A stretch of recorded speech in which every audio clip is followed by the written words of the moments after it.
it's Rod here from Northside Marine.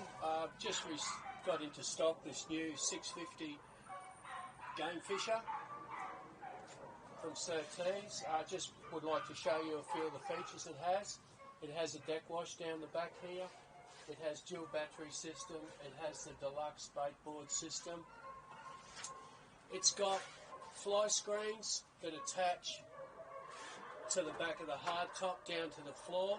It also has a removable rear storm cover, tow cover. Up the front, we've got a Lowrance HDS 12 with structure scan. We also have, over on the dash, we have a Fusion IP stereo system. We have a solar charge controller with the solar panel on the roof to give you extra charging capacity on your batteries when the boat's not in use. We also have the standard Garmin VHF radio and the Mercury gauges. The boat's only done 102 hours from new.